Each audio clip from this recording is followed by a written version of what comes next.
Na sziasztok! Hát hajamtól megint csak tekintsünk el, mert most sportolni jöttem. Képzeljétek el, itt vagyok az életerő sarokba, ott az infratréner bicikli, még nem tudom, hogy beleférek-e, de ha most nem férek bele, akkor majd egy pár hét múlva belefogok.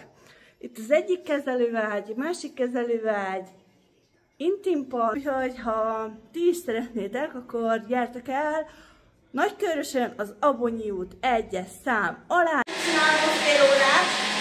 Gyertek, nézzétek meg, hogy mennyit tekertem már le. Eltekertem Budáig, meg vissza. Na jó, igazából csak Katonatelepig. 400 kalóriát majdnem elégettem, 366-ot. 15 másodpercen van még.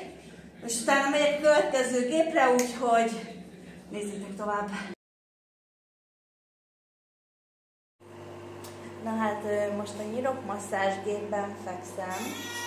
Nagyon kellemes, olyan, mintha ilyen nagyon erős buborékok jönnének így végig a testemen. Először a lábfejemnél indul, és aztán jön így fölfelé, és így összeszorít ezekkel a buborékokkal, és utána kienged.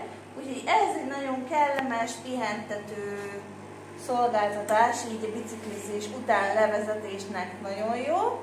Aztán elmegyek haza, de csütörtökön majd vissza fogok jönni, és akkor majd a másik két szolgáltatást is ki szeretném próbálni, ugyanis van még intimpad, és van még kifejezett izomstimulátor, ami konkrétan vagy ugye a pocakodra, vagy a combodra, vagy a számodra fontos területre teszed föl, és akkor ott stimulálja az izmaidat. Közben hallhatjátok, hogy a kislányom is velem van, mert ugye van gyereksorok.